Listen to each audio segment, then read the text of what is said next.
ਸਲੋਕ ਮਹਲਾ ਤੀਜਾ। ਭੱਲੇ ਅਮਰਦਾਸ ਗੁਣ ਤੇਰੇ, ਤੇਰੀ ਉਪਮਾ ਤੋਹੇ ਬਣ ਆਵੈ। ਤੀਜੇ ਪਾਤਸ਼ਾਹ ਧੰਨ ਧੰਨ ਸਤਿਗੁਰੂ ਸ੍ਰੀ ਗੁਰੂ ਅਮਰਦਾਸ ਸਾਹਿਬ ਜੀ ਮਹਾਰਾਜ ਸ਼ੋ ਪਾਵਨ ਉਪਦੇਸ਼ ਦੀ ਬਖਸ਼ਿਸ਼ ਕਰਦੇ ਨੇ। ਬਿਲਾਵਲ ਦੀ ਵਾਰ ਦਾ ਇਹ ਪਵਿੱਤਰ 8ਵਾਂ ਸ਼ਲੋਕ ਹੈ। ਇਸ ਜੁਗ ਮਹਿ ਭਗਤੀ ਹਰ ਧਨ ਖਟਿਆ। ਇਹ ਕਲਯੁਗ ਦਾ ਸਾਧ ਸੰਗਤ ਜੀ ਉਹ ਭਿਆਨਕ ਸਮਾਂ ਹੈ। ਇਸ ਕਲਯੁਗ ਦੇ ਭਿਆਨਕ ਸਮੇਂ ਵਿੱਚ ਜਾਂ ਇਹ ਚੌਂ ਯੁੱਗਾਂ ਵਾਲੇ ਸੰਸਾਰ ਵਿੱਚ ਬੰਦਗੀ ਕਰਨ ਵਾਲੇ ਭਗਤ ਜਨਾਂ ਨੇ ਹਰੀ ਪਰਮੇਸ਼ਰ ਦੇ ਨਾਮ ਰੂਪ ਧਨ ਦੀ ਖੱਟੀ ਨੂੰ ਖਟਿਆ ਹੈ। ਹੋਰ ਸਭ ਜਗਤ ਭਰਮ ਭੁਲਾਇਆ। ਬਾਕੀ ਹੋਰ ਸਾਰਾ ਜਗਤ ਭਰਮ ਨੇ ਭੁਲਾਇਆ ਹੈ ਜਾਂ ਸੱਚ ਸਰੂਪ ਵੱਲੋਂ ਭੁਲਾਉਣਾ ਕੀਤਾ ਹੈ। ਗੁਰ ਪ੍ਰਸਾਦੀ ਨਾਮ ਮਨ ਵਸਿਆ। ਸਤਿਗੁਰਾਂ ਦੀ ਕਿਰਪਾ ਦੁਆਰਾ ਭਗਤੀ ਕਰਨ ਵਾਲੇ ਭਗਤ ਜਨਾਂ ਦੇ ਹਿਰਦੇ ਵਿੱਚ ਪਰਮੇਸ਼ਰ ਦਾ ਨਾਮ ਅਸਥਿਤ ਹੋਇਆ ਹੈ। ਅਨ ਦਿਨ ਨਾਮ ਧਿਆਇਆ। ਇਸ ਕਰਕੇ ਭਗਤ ਜਨਾਂ ਨੇ ਦਿਨ ਅਤੇ ਰਾਤ ਪਰਮੇਸ਼ਰ ਦੇ ਨਾਮ ਨੂੰ ਧਿਆ ਕਰ ਬਿਰਤੀ ਕਰਕੇ ਧਿਆਉਣਾ ਕੀਤਾ, ਅਰਾਧਨਾ ਕੀਤਾ ਹੈ। ਵਿਖਿਆ ਮਾਹੇ ਉਦਾਸ ਹੈ। ਭਗਤ ਜਨਾਂ ਦਾ ਮਨ ਮਾਇਆ ਜਾਂ ਵਿਸ਼ਿਆਂ ਵਿੱਚ ਰਹਿੰਦਾ ਹੋਇਆ ਉਪਰਾਮ ਰਹਿੰਦਾ ਹੈ। ਹਉ ਮੈਂ ਸ਼ਬਦ ਜਲਾਇਆ। ਔਰ ਉਹਨਾਂ ਨੇ ਦੇਹ ਦੀ ਹੰਗਤਾ ਨੂੰ ਗੁਰੂ ਉਪਦੇਸ਼ ਦੀ ਕਮਾਈ ਕਰਕੇ ਨਾਮ ਅਭਿਆਸ ਰੂਪ ਅੱਗ ਨਾਲ ਸਾੜ ਸੁੱਟਿਆ ਹੈ।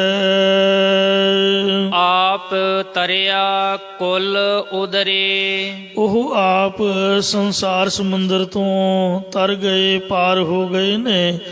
ਔਰ ਉਹਨਾਂ ਦੀ ਕੁਲ ਵੰਸ਼ ਦੇ ਜੀਵ ਵੀ ਸੰਸਾਰ ਸਮੁੰਦਰ ਤੋਂ ਤਰ ਗਏ ਹਨ। ਆਪ ਤਰੇ ਤਾਰੀਨ ਸਿਰਠਾ। ਧੰਨ ਧੰਨ ਧੰਨ ਜਨ ਆਇਆ, ਜਿਸ ਪ੍ਰਸਾਦ ਸਭ ਜਗਤ ਤਰਾਇਆ।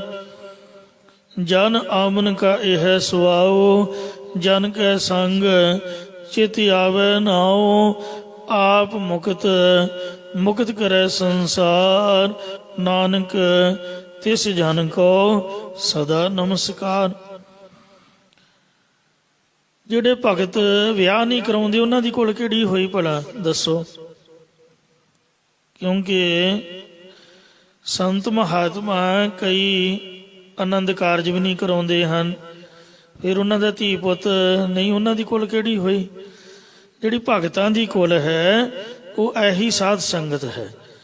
ਜਿਹੜੇ ਨਾਮ ਜਪਦੇ ਨੇ ਉਹਨਾਂ ਦੇ ਨਾਲ ਦੇ ਸਾਥੀ, ਇਹੀ ਭਗਤਾਂ ਦੀ ਕੁਲ ਹੈ। ਸੋ ਉਹ ਆਪ ਵੀ ਤਰਦੇ ਨੇ, ਆਪ ਦੇ ਸੰਗੀ ਸਾਥੀ ਮਿੱਤਰਾਂ ਦੋਸਤਾਂ ਨੂੰ ਮਿਲਾਪੀਆਂ ਨੂੰ ਜੋ ਉਹਨਾਂ ਦੀ ਸੰਗਤ ਕਰਦੇ ਨੇ, ਉਹਨਾਂ ਦੀ ਸੇਵਾ ਕਰਦੇ ਨੇ।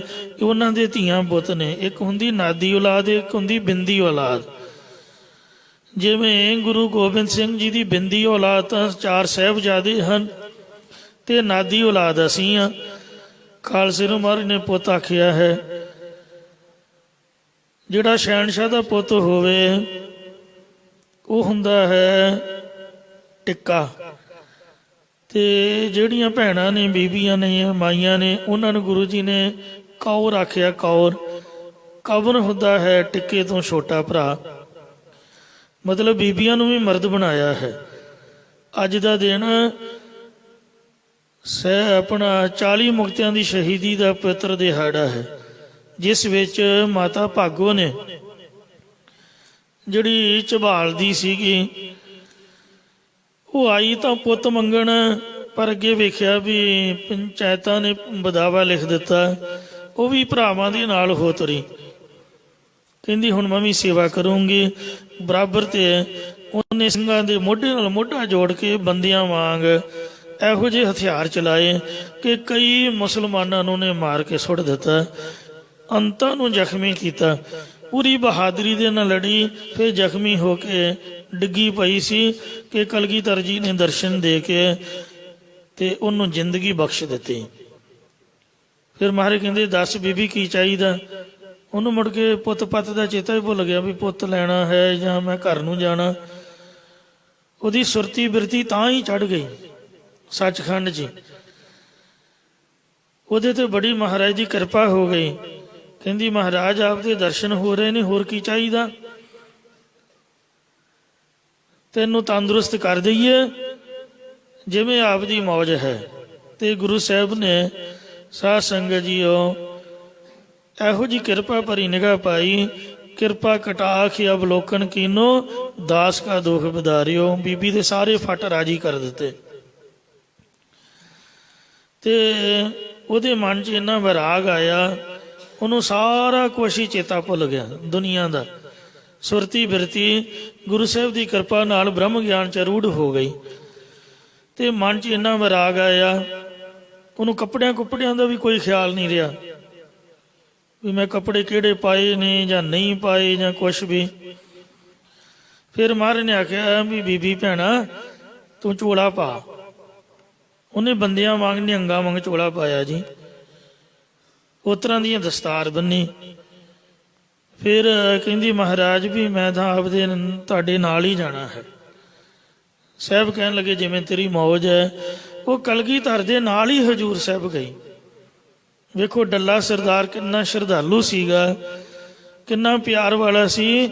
ਉਹ ਵੀ ਜਵਾਬ ਦੇ ਗਿਆ। ਭਾਈ ਰਾਮ ਸਿੰਘ, ਭਾਈ ਦਿਆਲ ਦਾਸ ਆਦਿਕ ਬੜੇ ਬੜੇ ਸ਼ਰਧਾਲੂ ਗੁਰਸਿੱਖ ਦੱਖਣ ਵਾਲੇ ਪਾਸੇ ਨੂੰ ਜਾਣ ਤੋਂ ਡਰ ਗਏ। ਪਰ ਉਹ ਬੀਬੀ ਭਾਗਾਂ ਵਾਲੀ ਵੇਖੋ ਧਨ ਹੈ, ਮਾਝੇ ਦੀ ਜੱਟੀ ਝਬਾਲ ਦੀ ਰਹਿਣ ਵਾਲੀ ਮਾਤਾ ਭਾਗ ਕੌਰ ਗੁਰੂ ਸਾਹਿਬ ਦੇ ਨਾਲ ਹਜੂਰ ਸਾਹਿਬ ਗਈ। ਫਿਰ ਉਥੋਂ ਗੁਰੂ ਸਾਹਿਬ ਦੇ ਸੱਚਖੰਡ ਜਾਣ ਤੋਂ ਉਪਰੰਤ ਬਾਲਾ ਰਾਓ ਤੇ ਰੁਸਤਮ ਰਾਓ, ਜਿਨ੍ਹਾਂ ਨੂੰ ਮਨਮਾੜ ਤੋਂ ਮਹਾਰਾਜ ਨੇ ਪੂਨੇ ਸਤਾਰੇ ਜੇਲ੍ਹ ਵਿੱਚੋਂ ਕਿਲੇ ਚੋਂ ਕੱਢ ਕੇ ਮਨਮਾੜ ਸਾਹਿਬ ਉਤਾਰਿਆ ਸੀ, ਉਥੋਂ ਫਿਰ ਉਹ ਹਜੂਰ ਸਾਹਿਬ ਆਏ ਤੇ ਖਾਲਸੇ ਦੀ ਮਦਦ ਮੰਗੀ ਤੇ ਮਾਤਾ ਭਾਗੋ ਨੂੰ ਆਪ ਦੀ ਮਾਂ ਬਣਾ ਕੇ ਕਹਿੰਦੇ ਚਲੋ ਮਾਤਾ ਜੀ ਤੁਹਾਨੂੰ ਮਾਂ ਸਮਝ ਕੇ ਅਸੀਂ ਸੇਵਾ ਕਰਾਂਗੇ, ਸਾਡੇ ਕੋਲ ਰਹੋ। ਸਾਧ ਸੰਗੀ ਜੋ ਜਨਵਾੜਾ ਸ਼ਹਿਰ ਹੈ, ਜਨਵਾੜਾ, ਇਹ ਦੋਵੇਂ ਰਾਜਪੂਤ ਰਾਜੇ ਜਨਵਾੜੇ ਦੇ ਰਹਿਣ ਵਾਲੇ ਸਨ। ਮਾਤਾ ਭਾਗੋ ਜੀ ਨੂੰ ਆਪ ਦੇ ਘਰ ਲੈ ਗਏ, ਉੱਥੇ ਸੇਵਾ ਕਰਦੇ ਰਹੇ। ਮਾਤਾ ਜੀ ਕੀ ਕਰਦੇ ਕਿ ਅੰਮ੍ਰਿਤ ਵੇਲੇ ਉੱਠ ਕੇ ਇਸ਼ਨਾਨ ਕਰਦੇ ਤੇ ਜਲ ਪਾਣੀ ਆਦਿ ਛਕ ਛਕਾ ਕੇ ਜਿੱਥੇ ਗੁਰਦੁਆਰਾ ਗੁਰੂ ਨਾਨਕ ਚੀਰਾ ਬਿਦਰ ਹੈ ਉੱਥੇ ਆਸ-ਪਾਸ ਬੰਦਗੀ ਕਰਦੇ ਰਹਿੰਦੇ। ਸਾਰੀ ਦਿਹਾੜੀ ਸਿਮਰਨ ਵਿੱਚ ਜੁੜਦੇ। ਰਾਤ ਪਈ ਤੋਂ ਫਿਰ ਜਨਵਾੜੇ ਆਪਦੇ ਆਸਣ ਤੇ ਆ ਜਾਂਦੇ। ਉੱਥੇ ਜਨਵਾੜੇ ਮਾਤਾ ਭਾਗੋ ਜੀ ਦੀ ਯਾਦ ਵਿੱਚ ਬਹੁਤ ਹੀ ਸੁੰਦਰ ਗੁਰਦੁਆਰਾ ਬਣਿਆ ਹੋਇਆ ਹੈ। ਸੱਚਖੰਡ ਹਜੂਰ ਸਾਹਿਬ ਮਾਤਾ ਜੀ ਦੀ ਇੱਕ ਬੰਦੂਕ ਪਈ ਹੈ, ਮੇਰੇ ਵਰਗਾ ਤਾਂ ਉਹਨੂੰ ਉਠਾ ਵੀ ਨਹੀਂ ਸਕਦਾ। ਪੂਰੀ ਕੰਧ ਦੇ ਨਾਲ ਜੜੀ ਕੰਧ ਜਿੱਡੀ ਵੱਡੀ ਹੈ। ਇਉਂ ਸਾਧ ਸੰਗਤ ਜੀਓ ਗੁਰੂ ਕਲਗੀਧਰ ਮਹਾਰਾਜ ਨੇ ਸਿੰਘਾਂ ਨੂੰ ਵੀ ਆਪਦੇ ਪੁੱਤ ਬਣਾਇਆ ਹੈ। ਸਿੰਘ ਨਾਮ ਹੈ ਸ਼ੇਰ ਦਾ, ਟਿੱਕਾ ਬਣਾਇਆ ਤੇ ਬੀਬੀਆਂ ਨੂੰ ਕਮਰ ਰੱਖਿਆ ਹੈ। ਟਿੱਕੇ ਤੋਂ ਛੋਟਾ ਭਰਾ ਕਮਰ, ਇਹ ਵੀ ਮਹਾਰਾਜ ਦਾ ਪੁੱਤ ਹੈ। ਬੀਬੀਆਂ ਭੈਣਾਂ ਜੋ ਅੰਮ੍ਰਿਤ ਛਕ ਲੈਂਦੀਆਂ ਨੇ ਇਹ ਵੀ ਕਲਗੀਧਰ ਦੇ ਪੁੱਤ ਹਨ। ਧੀਆਂ ਨਹੀਂ ਮਹਾਰਾਜ ਨੇ ਆਖਿਆ ਪੁੱਤ ਬਣਾਇਆ ਹੈ। ਕਮਰ ਦਾ ਅਰਥ ਹੈ ਪੁੱਤ। ਜੋ ਅੰਮ੍ਰਿਤ ਛਕ ਲੈਂਦੀ ਉਹਦਾ ਨਾਮ ਕੌਰ ਬਣ ਜਾਂਦਾ। ਇਹ ਗੁਰੂ ਘਰ ਦੇ ਵਿੱਚ ਸੰਤਾਂ ਦੀ, ਭਗਤਾਂ ਦੀ, ਅੰਮ੍ਰਿਤ ਧਾਰੀਆਂ ਦੀ ਕੁਲ ਹੈ। ਆਪ ਤਰਿਆ ਕੁਲ ਉਧਰੇ। ਉਹ ਆਪ ਸੰਸਾਰ ਸਮੁੰਦਰ ਤੋਂ ਤਰ ਗਏ, ਉਹਨਾਂ ਦੀ ਵੰਸ਼ ਦੇ ਜੀਵ ਵੀ ਸੰਸਾਰ ਸਮੁੰਦਰ ਤੋਂ ਤਰ ਗਏ ਹਨ। ਇਸੇ ਪ੍ਰਕਾਰ ਆਪ ਤਰਿਆ ਕੁਲ ਉਦਰੇ। ਸਾਧ ਸੰਗਤ ਜੀਓ ਬ੍ਰਹਮ ਗਿਆਨੀਆਂ ਦੀ, ਭਗਤਾਂ ਦੀ ਕੁਲ ਕਿਹੜੀ ਆ? ਦੇਵੀ ਸੰਪਦਾ, ਸ਼ੁਭ ਗੁਣ, ਸਤ ਸੰਤੋਖ, ਧੀਰਜ, ਦਇਆ, ਧਰਮ, ਵਿਚਾਰ। ਉਹਨਾਂ ਨੇ ਦੇਵੀ ਸੰਪਦਾ ਰੂਪੀ ਕੁਲ ਵੀ ਉਧਾਰ ਲਈ ਹੈ ਤੇ ਭਾਵ ਆਸਰੀ ਸੰਪਦਾ ਤੋਂ ਖਲਾਸੀ ਕਰ ਲਈ ਹੈ। ਇਸ ਤਰ੍ਹਾਂ ਉਹ ਸੰਸਾਰ ਸਮੁੰਦਰ ਵਿੱਚ ਡੁੱਬਣ ਤੋਂ ਬਚ ਗਏ ਹਨ। ਧਨ ਜਣੇਂਦੀ ਮਾਇਆ। ਉਹਨਾਂ ਨੂੰ ਜਨਨ ਵਾਲੀ, ਪੈਦਾ ਕਰਨ ਵਾਲੀ ਜੋ ਮਾਤਾ ਹੈ ਉਹ ਵੀ ਧਨਤਾ ਦੇ ਯੋਗ ਹੈ। ਭਗਤ ਸੂਰਦਾਸ ਜੀ ਕਹਿੰਦੇ ਨੇ, ਜਨਨੀ ਜਨੈ ਤਾਂ ਭਗਤ ਜਨ, ਕਹਿ ਦਾਤਾ ਕਹਿ ਸੂਰ, ਨਾਹੀਂ ਤਾਂ ਜਨਨੀ ਬਾਂਝ ਰਹੇ, ਕਾਹੇ ਗਵਾਵੇ ਨੂਰ। ਜੇ ਮਾਤਾ ਨੇ ਪੁੱਤ ਜਨਨਾ ਹੈ ਤਾਂ ਰੱਬ ਦਾ ਭਗਤ ਪੈਦਾ ਕਰੇ।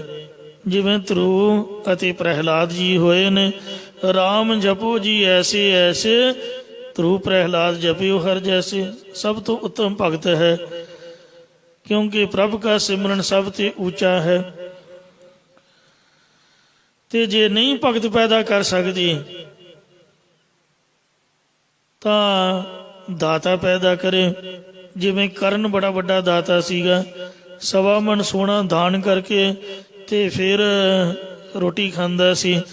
ਰਾਜਾ ਹਰੀ ਚੰਦ ਇਹ ਵੀ 1.25 ਮਣ ਸੋਨਾ ਦਾਨ ਕਰਕੇ ਰੋਟੀ ਖਾਂਦਾ। ਸੋ ਐਸਾ ਦਾਨੀ ਪੁਰਸ਼ ਪੈਦਾ ਕਰੇ। ਜਿਵੇਂ ਬਾਬਾ ਤਾਰੂ ਸਿੰਘ ਸਾਹਿਬ ਜੀ ਨੇ, ਵੇਖੋ ਆਪ ਦਾ ਖੋਪਰ ਲੋਹਾਰਿਆ, ਸਿੰਘਾਂ ਅਨੇਕਾਂ ਨੇ ਸ਼ਹੀਦੀਆਂ ਦਿੱਤੀਆਂ, ਸਿਰ ਤੱਕ ਦਾ ਦਾਨ ਦੇ ਦੇਵੇ। ਮਹਾਰਾਜਾ ਖੜਗ ਸਿੰਘ ਕ੍ਰਿਸ਼ਨ ਭਗਵਾਨ ਦੇ ਵੇਲੇ ਜਰਾਸੇਨ ਦੀ ਫੌਜ ਵੱਲੋਂ ਲੜਨ ਆਉਂਦਾ ਸੀ ਤੇ ਵੇਖੋ ਉਹਦੇ ਕੋਲੋਂ ਧਨੁਸ਼ ਆਦਿਕ ਜਿਹੜੀਆਂ ਨਿਸ਼ਾਨੀਆਂ ਸੀ ਉਹ ਵਿਸ਼ਨੂੰ ਮੰਗਣ ਆ ਗਿਆ, ਉਹਨੇ ਉਹ ਦਾਨ ਕਰ ਦਿੱਤੀਆਂ। ਫਿਰ ਬੜੀ ਬਹਾਦਰੀ ਦੇ ਨਾਲ ਕ੍ਰਿਸ਼ਨ ਦੇ ਨਾਲ ਲੜਿਆ, ਧੋਖੇ ਨਾਲ ਸਿਰ ਉਤਾਰ ਦਿੱਤਾ। ਐਸੇ ਦਾਨੀ ਸੂਰਮੇ ਪੁਰਸ਼ ਉਹ ਪੈਦਾ ਕਰੇ। ਜੇ ਭਗਤ ਵੀ ਨਹੀਂ ਪੈਦਾ ਕਰ ਸਕਦੀ, ਦਾਨੀ ਵੀ ਨਹੀਂ ਪੈਦਾ ਕਰ ਸਕਦੀ, ਤਾਂ ਸੂਰਮਾ ਤਾਂ ਪੈਦਾ ਕਰੇ। ਅੱਜ ਬਾਬਾ ਮਹਾਂ ਸਿੰਘ ਜੀ ਨੇ ਵੇਖੋ ਆਪ ਦੀ ਜਾਨ ਤੇ ਹੂਲ ਕੇ, ਜਾਨ ਦੀ ਬਾਜੀ ਲਾ ਕੇ 40 ਮੁਕਤੀਆਂ ਸਹਿਤ ਕਲਗੀਧਰ ਮਹਾਰਾਜ ਜੀ ਦੇ ਪਾਸੋਂ ਜੋ ਬੇਦਾਵੇ ਦਾ ਕਾਗਜ਼ ਸੀ ਉਹ ਪੜਵਾ ਕੇ ਮਾਝੇ ਦੀ ਟੁੱਟੀ ਹੋਈ ਸਿੱਖੀ ਨੂੰ ਗੰਢਾਉਣਾ ਕੀਤਾ। ਗੁਰੂ ਸਾਹਿਬ ਨੇ ਆਖਿਆ ਸੀ ਕਿ ਬਾਬਾ ਮਹਾਂ ਸਿੰਘ ਤੂੰ ਕੀ ਲੈਣਾ ਬਾਕੀਆਂ ਤੋਂ, ਤੂੰ ਆਪਦੇ ਬਾਰੇ ਕੁਛ ਮੰਗ, ਆਪਦੇ ਧੀਆਂ ਪੁੱਤਾਂ ਬਾਰੇ ਕੁਛ ਮੰਗ ਲਾ। ਕਹਿੰਦਾ ਨਹੀਂ ਮਹਾਰਾਜ, ਸਰਬੱਤ ਦਾ ਭਲਾ ਮੰਗਣਾ ਹੈ ਜੀ। ਜਿਹੜਾ ਤੁਸੀਂ ਮਾਝੇ ਦੇ ਸਿੱਖਾਂ ਨੂੰ ਪਿੰਡਾਂ ਦੀਆਂ ਪੰਚਾਇਤਾਂ ਦੇ ਲਿਖਣ ਕਾਰਨ ਖਾਰਜ ਕਰ ਦਿੱਤਾ ਹੈ, ਸਿੱਖੀ ਤੋਂ ਬਾਹਰ ਕਰ ਦਿੱਤਾ ਹੈ, ਉਹ ਤਾਂ ਰਾਜਨੀਤਿਕ ਲੋਕ ਨੇ। ਸੱਚੇ ਪਾਤਸ਼ਾਹ ਜੀਓ ਉਹ ਆਪਦੇ ਸਿੱਖ ਨਹੀਂ, ਅੰਮ੍ਰਿਤਧਾਰੀ ਨਹੀਂ ਹਨ। ਤੇ ਸਾਡੇ ਵੱਲ ਖਿਆਲ ਕਰੋ ਜੀ, ਅਸੀਂ ਕਿਵੇਂ ਤੁਹਾਡੋਂ ਬਗੈਰ ਗੁਜ਼ਾਰਾ ਕਰਾਂਗੇ, ਬਾਕੀ ਦੇ ਸਿੱਖ ਕਿਵੇਂ ਆਪ ਤੋਂ ਬਗੈਰ ਰਹਿ ਸਕਣਗੇ ਜੀ। ਕਿਰਪਾ ਕਰੋ, ਜੇ ਤਰੁੱਠੇ ਹੋ ਤੇ ਬਦਾਵੇ ਦਾ ਕਾਗਜ਼ ਪਾੜ ਦਿਓ। ਰਾਜ ਨਾ ਚਾਹੋ, ਮੈਨੂੰ ਰਾਜ ਦੀ ਲੋੜ ਨਹੀਂ ਜੀ। ਤੇ ਮੁਕਤ ਨਾ ਚਾਹੋ, ਬੈਕੁੰਠ ਦੀਆਂ 4 ਮੁਕਤੀਆਂ ਵੀ ਨਹੀਂ ਚਾਹੀਦੀਆਂ। ਮਨਪ੍ਰੀਤ ਚਰਨ ਕਮਲਾਰੇ, ਕੋਈ ਲੰਬੀ ਉਮਰ ਦੀ ਲੋੜ ਨਹੀਂ। ਸੱਚੇ ਪਾਤਸ਼ਾਹ ਆਪਦੇ ਚਰਨਾਂ ਦੀ ਪ੍ਰੀਤੀ ਚਾਹੀਦੀ ਹੈ। ਜਿਵੇਂ ਇੱਥੇ ਆਪਦੀ ਗੋਦ ਵਿੱਚ ਪਏ ਆ, ਮਰ ਨੇ ਪੱਟ ਤੇ ਰੱਖ ਕੇ ਉਹਦੇ ਮੁੱਖ ਨੂੰ ਰੁਮਾਲ ਨਾਲ ਪੂੰਝਿਆ ਸੀਗਾ ਤੇ ਬੜੇ ਪਿਆਰ ਨਾਲ ਆਖਿਆ, ਅੱਖਾਂ ਖੋਲ ਭਾਈ ਮਹਾਂ ਸਿੰਘ, ਤੂੰ ਮੈਨੂੰ ਯਾਦ ਕਰਦਾ ਸੀਗਾ, ਮੈਂ ਆ ਗਿਆ। ਇੰਨੀ ਕਾਹਲੀ ਨਾਲ ਗੁਰਦੁਆਰਾ ਟਿੱਬੀ ਸਾਹਿਬ ਤੋਂ ਗੁਰੂ ਸਾਹਿਬ ਦੀ ਘੋੜੇ ਤੇ ਚੜ੍ਹੇ ਕਿ ਮਹਾਰਾਜ ਦੀ ਲੋਹੇ ਦੀ ਰਕਾਬ ਵੇਖੋ ਕਾਹਲੀ ਨਾਲ ਪੈਰ ਰੱਖਣ ਤੋਂ ਟੁੱਟ ਗਈ। ਐਸੀ ਸਿੰਘਾਂ ਦੀ ਗੁਰੂ ਮਹਾਰਾਜ ਦੇ ਮਨ ਦੇ ਵਿੱਚ ਸ਼ਰਧਾ ਪਿਆਰ ਸੀਗਾ। ਆਖਿਆ ਭਾਈ ਮਹਾਂ ਸਿੰਘ ਦੱਸ ਮੈਂ ਤੈਨੂੰ ਕੀ ਦੇਵਾਂ। ਕਹਿੰਦੇ ਮਹਾਰਾਜ ਕੁਛ ਨਹੀਂ ਚਾਹੀਦਾ, ਆਪ ਦਾ ਦਿੱਤਾ ਸਾਰਾ ਕੁਝ ਹੈ, ਤੁਹਾਡੀ ਗੋਦ 'ਚ ਮੇਰਾ ਸਿਰ ਹੈ, ਹੋਰ ਮੈਂ ਕੀ ਮੰਗਣਾ ਜੀ। ਆਪਦੇ ਚਰਨ ਕਮਲਾਂ ਦੀ ਪ੍ਰੀਤੀ ਬਖਸ਼ ਦਿਓ ਜੀ। ਜਿਵੇਂ ਇੱਥੇ ਆਪਦੇ ਚਰਨਾਂ 'ਚ ਹੁਣ ਦਰਸ਼ਨ ਦੇ ਰਹੇ ਹੋ, ਇਸ ਤਰ੍ਹਾਂ ਸੱਚਖੰਡ 'ਚ ਵੀ ਮਹਾਰਾਜ ਚਰਨਾਂ 'ਚ ਰੱਖਿਓ ਜੀ। ਬੇਦਾਵੇ ਦਾ ਕਾਗਜ਼ ਪਾੜ ਦਿਓ। ਤਾਂ ਗੁਰੂ ਸਾਹਿਬ ਨੇ ਭਾਈ ਮਹਾਂ ਸਿੰਘ ਦੇ ਸਾਹਮਣੇ ਬੇਦਾਵੇ ਦਾ ਕਾਗਜ਼ ਪਾੜ ਦਿੱਤਾ। ਟੂਟੀ ਗਾਢਣ ਹਾਰ ਗੋਪਾਲ, ਸਰਬ ਜੀਆਂ ਆਪੇ ਪ੍ਰਤਪਾਲ। ਗੁਰਦੁਆਰਾ ਟੁੱਟੀ ਗੰਢੀ ਸਾਹਿਬ ਮੁਕਤਸਰ ਸਾਹਿਬ ਬਹੁਤ ਵੱਡਾ ਸਰੋਵਰ, ਜੇ ਦੁਨੀਆ ਦੇ ਵਿੱਚ ਸਭ ਤੋਂ ਵੱਡਾ ਸਰੋਵਰ ਹੈ ਉਹ ਇੱਕ ਤਰਨਤਾਰਨ ਸਾਹਿਬ ਦਾ ਹੈ ਤੇ ਇੱਕ ਮੁਕਤਸਰ ਸਾਹਿਬ ਦਾ ਹੈ। ਦੋ ਸਰੋਵਰ ਵੱਡੇ ਨੇ। ਇੰਜ ਮਹਾਰਾਜ ਨੇ ਉਹਨਾਂ ਦੀ ਯਾਦ ਦੇ ਵਿੱਚ ਸਾਧ ਸੰਗਤ ਜੀਓ ਵਰ ਦਿੱਤਾ ਕਿ ਜਿਹੜਾ ਵੀ ਇੱਥੇ ਇਸ਼ਨਾਨ ਕਰੇਗਾ, ਇੱਥੇ ਮੁਕਤੀ ਦਾ ਸਰੋਵਰ ਲਾ ਰਹੇ ਆ, ਉਹ ਮੁਕਤ ਹੋ ਜਾਏਗਾ। ਅੱਜ ਦੇ ਦਿਨ ਮਾਘ ਦੀ ਸੰਗਰਾਂਦ ਵਾਲੇ ਦਿਹਾੜੇ ਬੇਅੰਤ ਸੰਗਤਾਂ ਉੱਥੇ ਜਾ ਕੇ ਪਾਠ ਕਰਦੀਆਂ ਨੇ, ਸਰੋਵਰ 'ਚ ਇਸ਼ਨਾਨ ਕਰਦੀਆਂ ਨੇ। ਸਾਰੇ ਇਕੱਠੇ 40 ਮੁਕਤਿਆਂ ਨੂੰ ਕੱਲੇ ਕੱਲੇ ਦਾ ਮੂੰਹ ਪੂੰਝ ਕੇ, ਕੱਲੇ ਕੱਲੇ ਤੇ ਨਿਗਾਹ ਮਾਰ ਕੇ, ਇਹ ਮੇਰਾ 5000 ਹੈ, ਆ ਮੇਰਾ 10,000 ਹੈ। ਇਸ ਤਰ੍ਹਾਂ ਕੱਲੇ ਕੱਲੇ ਨੂੰ ਗੁਰੂ ਸਾਹਿਬ ਨੇ ਬਖਸ਼ਿਆ। ਸਾਰਿਆਂ ਦੀ ਨਿਗਾਹ ਮਾਰੀ ਵੀ ਕੌਣ ਕੌਣ ਕਿੱਥੇ ਕਿੱਥੇ ਸ਼ਹੀਦ ਹੋਇਆ। ਸਾਰਿਆਂ ਦੇ ਸਰੀਰ ਉਠਾ ਕੇ ਗੁਰਦੁਆਰਾ ਅੰਗੀਠਾ ਸਾਹਿਬ ਬਿਲਕੁਲ ਬੈਕ ਸਾਈਡ ਤੇ ਹੈ, ਸੜਕ ਪਾਰ ਕਰਕੇ ਟੁੱਟੀ ਗੰਢੀ ਸਾਹਿਬ ਦੇ ਪਿਛਲੇ ਪਾਸੇ ਸਾਰਿਆਂ ਦਾ ਇਕੱਠਿਆਂ ਦਾ ਆਪ ਦੇ ਹੱਥੀਂ ਸੰਸਕਾਰ ਕਰਕੇ ਤੇ ਵਰ ਦਿੱਤਾ ਕਿ ਸਭ ਤੋਂ ਵੱਡਾ ਇਹ ਮਹਾਨ ਤੀਰਥ ਮੁਕਤਸਰ ਬਣੇਗਾ। ਸੋ ਐਸੇ ਗੁਰਮੁਖ ਪਿਆਰੇ, ਉਹਨਾਂ ਦੀ ਮਾਂ ਧਨਤਾ ਦੇ ਯੋਗ ਹੈ ਜਿਨ੍ਹਾਂ ਨੇ ਸੂਰਮਿਆਂ ਨੂੰ ਜਨਮ ਦਿੱਤਾ। ਤਿੰਨ ਧਨ ਜਨੇਂਦੀ ਮਾਓ ਆਏ ਸਫਲ ਸੇ। ਗੁਰੂ ਕਾ ਸਿੱਖ ਜਦੋਂ ਅੰਮ੍ਰਿਤ ਵੇਲੇ ਉੱਠ ਕੇ ਨਿਤਨੇਮ ਕਰਦਾ ਹੈ ਤਾਂ ਭਗਤ ਹੈ। ਜਦ ਗੁਰੂ ਦਾ ਸਿੱਖ ਗੁਰੂ ਕੇ ਲੰਗਰ ਵਿੱਚ ਪ੍ਰਸ਼ਾਦਾ ਵਰਤਾਉਂਦਾ ਹੈ। ਅੱਜ ਬੇਅੰਤ ਸੰਗਤਾਂ, ਕੱਲ ਵੀ ਲੋਹੜੀ ਵਾਲੇ ਦਿਨ ਕਿਸੇ ਨੇ ਰਿਉੜੀਆਂ, ਕਿਸੇ ਨੇ ਮੋਫਲੀਆਂ, ਕਿਸੇ ਨੇ ਮਿੱਠੇ ਦੇ ਡੱਬੇ ਲੈ ਕੇ ਆਂਦੇ। ਅੱਜ ਸੰਗਰਾਂਦ ਵਾਲੇ ਦਿਨ ਵੀ ਕੋਈ ਆਟਾ, ਕੋਈ ਦਾਲ, ਕੋਈ ਕੁਛ ਕੋਈ ਕੁਛ। ਇਉਂ ਆਪ ਦਾ ਫਰਜ਼ ਜਾਣ ਕੇ ਸਰਬੱਤ ਦੇ ਭਲੇ ਵਾਸਤੇ ਜੋ ਗੁਰੂ ਜੀ ਦੇ ਚਰਨਾਂ 'ਚ ਤਿਲ ਫੁਲਪੇਟਾ ਕਰਨਾ, ਇਹ ਸਭ ਤੋਂ ਉੱਤਮ ਦਾਨ ਹੈ। ਨਿਸ਼ਕਾਮਤਾ ਵਾਲਾ ਸੁਤੇ ਸਿੱਧ ਜਿਹੜਾ ਕਰਨਾ ਹੈ। ਸੋ ਇਉਂ ਗੁਰੂ ਕਾ ਸਿੱਖ ਦਾਨੀ ਵੀ ਹੈ। ਵੇਖੋ ਦਿੱਲੀ ਧਰਨਾ ਲੱਗਾ ਹੋਇਆ ਤੇ ਪਤਾ ਨਹੀਂ ਕਿੰਨੇ ਦਾਨੀ ਪੁਰਸ਼ ਨੇ ਜਿਹੜੇ ਕੋਈ ਪਿੰਨੀਆਂ ਦੇ ਆਪਣੇ ਪੀਪੇ ਭਰ ਭਰ ਲਿਜਾ ਰਹੇ ਆ। ਇੱਕ ਨੇ ਤਰਪਾਲਾਂ ਦਾ ਟਰੱਕ ਖਿਲਾਰ ਦਿੱਤਾ ਵੀ ਜਿਹਨੂੰ ਤਰਪਾਲਾਂ ਦੀ ਲੋੜ ਹੈ ਤਰਪਾਲਾਂ ਲੈ ਲਓ। ਤੇ ਇੱਕ ਬੀਬੀ ਉਹ ਫਿਲਮਾਂ 'ਚ ਕੰਮ ਕਰਨ ਵਾਲੀ, ਉਹ ਕੋਲੇ ਦਾ ਟਰੱਕ ਲੈ ਕੇ ਆਈ ਵੀ ਠੰਡ ਬੜੀ ਹੈ ਤੇ ਕਈ ਵਾਰ ਲੱਕੜਾਂ ਸਲਾਬੀਆਂ ਜਾਂਦੀਆਂ ਤੇ ਧੂਆਂ ਕਰਦੀਆਂ। ਕੋਲੇ ਨਾਲ ਧੂਆਂ ਪੋਲੂਸ਼ਨ ਨਹੀਂ ਹੁੰਦਾ, ਆ ਕੋਲਾ ਲਓ ਜੀ। ਤੇ ਵਾਟਰਪ੍ਰੂਫ ਤੰਬੂ, ਇਸੇ ਤਰ੍ਹਾਂ ਬੁਰਸ਼ ਤੱਕ, ਪੇਸਟਾਂ ਤੱਕ ਉੱਥੇ ਵਰਤਾਇਆ ਜਾ ਰਿਹਾ।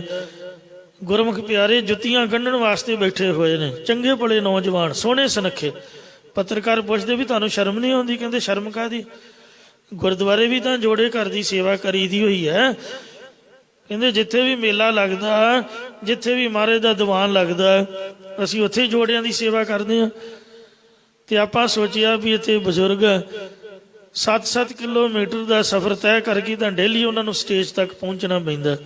ਇੱਕ ਜਗ੍ਹਾ ਥੋੜ੍ਹਾ ਬੈਠੇ, 10-10 ਕਿਲੋਮੀਟਰ ਦੇ ਏਰੀਏ 'ਚ 4 ਸਵੇਰੇ ਟਰਾਲੀਆਂ ਟਰੈਕਟਰ ਖਿਲਰੇ ਹੋਏ ਹਨ, 4 ਸਵੇਰੇ ਤੰਬੂ ਲੱਗੇ ਹੋਏ ਨੇ ਤੇ ਲੰਗਰ ਲੱਗੇ ਹੋਏ ਨੇ। ਕਿਸੇ ਨੇ ਕੌਫੀ ਚਾਹ ਦਾ, ਕਿਸੇ ਨੇ ਪ੍ਰਸ਼ਾਦੇ ਦਾ, ਕਿਸੇ ਨੇ ਕਿਸੇ ਚੀਜ਼ ਦਾ, ਕਿਸੇ ਨੇ ਕਿਸੇ ਚੀਜ਼ ਦਾ ਲੰਗਰ ਲਾਇਆ ਹੋਇਆ। ਕਹਿੰਦੇ ਜਿਹੜੇ ਅਸੀਂ 7 ਬਗਾਨਿਆਂ ਦਾ ਜਿਹਨੂੰ ਜਾਣਦੇ ਵੀ ਨਹੀਂ ਉਹਨਾਂ ਦੀ ਮਦਦ ਕਰਦੇ ਹਾਂ। ਤੇ ਸਾਡੇ ਆਪਣੇ ਭਰਾ ਹਨ ਦੁਬਈ ਤੋਂ, ਕੈਨੇਡਾ ਤੋਂ, ਅਮਰੀਕਾ ਤੋਂ, ਗੁਰਮੁਖ ਪਿਆਰੇ ਆ ਕੇ ਸਹਿਯੋਗ ਦੇ ਰਹੇ ਨੇ। ਬੰਬੇ ਤੋਂ ਇੱਕ ਗੱਡੀ ਆਈ ਸਪੈਸ਼ਲ। ਤੇ ਇਸ ਵਾਸਤੇ ਐਸਾ ਜਿਹੜਾ ਦਾਨ ਹੈ ਸਭ ਤੋਂ ਉੱਤਮ ਦਾਨ ਹੈ। ਗੁਰੂ ਦਾ ਸਿੱਖ ਭਗਤ ਵੀ ਹੈ ਕਿਉਂਕਿ ਸੰਗਤ ਕਰਦਾ, ਬਾਣੀ ਪੜ੍ਹਦਾ। ਗੁਰੂ ਕਾ ਸਿੱਖ ਦਾਨੀ ਵੀ ਹੈ, ਗੁਰੂ ਕਾ ਸਿੱਖ ਸੂਰਮਾ ਵੀ ਹੈ।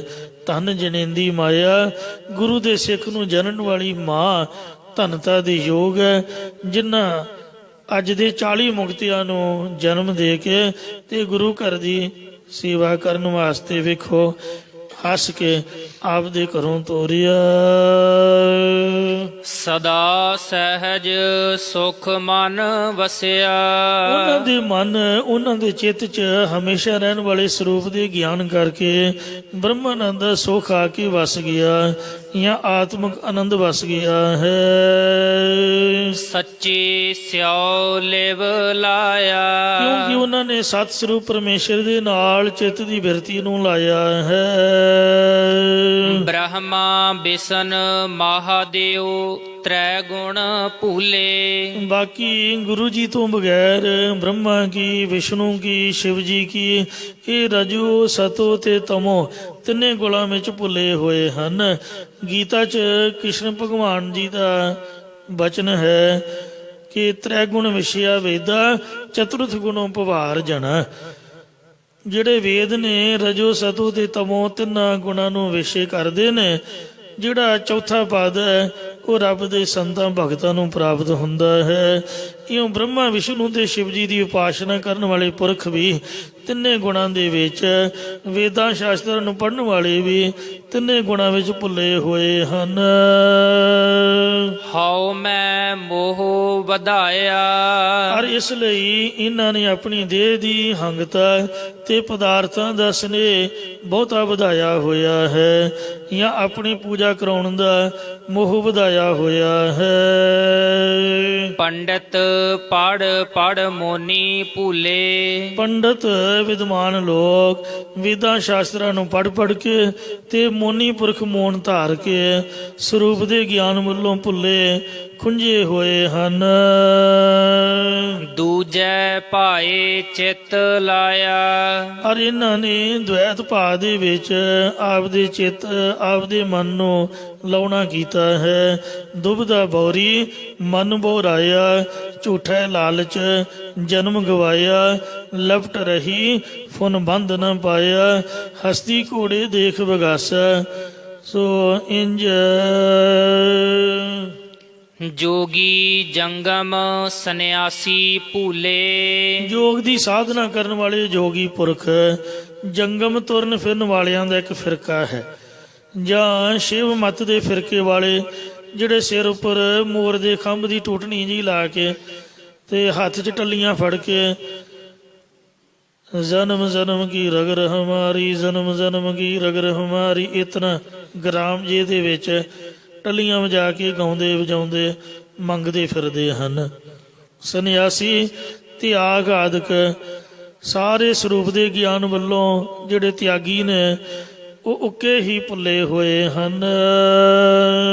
ਵੇਣ ਗੁਰ ਤਤ ਨਾ ਪਾਇਆ। ਪੂਰਨ ਸਤਿਗੁਰੂ ਤੋਂ ਬਗੈਰ ਕਿਸੇ ਨੇ ਵੀ ਸਿਧਾਂਤ ਸਰੂਪ ਦੇ ਗਿਆਨ ਨੂੰ ਨਹੀਂ ਪਾਉਣਾ ਕੀਤਾ। ਭਾਈ ਰੇ ਗੁਰ ਬਿਨ ਗਿਆਨ ਨਾ ਹੋਏ, ਪੁੱਛੋ ਬ੍ਰਹਮੇ ਨਾਰਦ ਵੇਦ ਵਿਆਸੈ ਕੋਏ।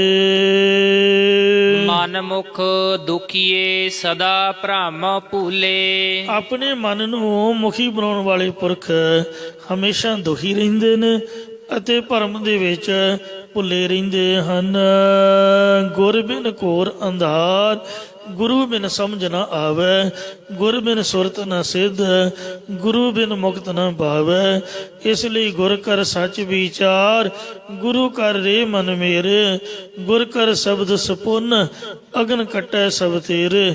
ਗੁਰ ਨੈਣ ਬੈਣ ਗੁਰ ਗੁਰ ਕਰੋ, ਗੁਰੂ ਸਤ ਕਬ ਨ ਲਕੈ, ਜਿਨ ਗੁਰੂ ਨ ਦੇਖਿਓ ਨ ਹੋ ਕੀਓ, ਤੇ ਅਕਿਆਤ ਸੰਸਾਰ ਮੈਂ। ਤਿੰਨੀ ਬਿਰਥਾ ਜਨਮ ਗਵਾਇਆ। ਤਿਨਾਂ ਨੇ ਆਪਣਾ ਮਨੁੱਖਾ ਜਨਮ ਸੰਸਾਰ ਚ ਆ ਕੇ ਵਿਅਰਥ ਹੀ ਗਵਾ ਲਿਆ ਹੈ। ਉਹਨਾਂ ਦਾ ਇਹ ਜਨਮ ਲੈਣ ਦਾ ਕੋਈ ਫਾਇਦਾ ਨਹੀਂ ਹੈ। ਮਰ ਨਾ ਜਾਹੀ ਜਿਨ੍ਹਾਂ ਬਿਸਰਤ ਰਾਮ, ਨਾਮ ਵਿਹੂਣ ਜੀਵਨ ਕੌਣ ਕਾਮ। ਰੈਣ ਗਵਾਈ ਸੋਇ ਕੈ, ਦਿਵਸ ਗਵਾਇਆ ਖਾਏ, ਹੀਰੇ ਜੈਸਾ ਜਨਮ ਹੈ ਕੌਡੀ ਬਦਲੇ ਜਾਏ, ਨਾਮ ਨ ਜਾਣਿਆ ਰਾਮ ਕਾ, ਮੂੜੇ ਫਿਰ ਪਾਛੈ ਪਛਤਾਹੇ ਰੇ।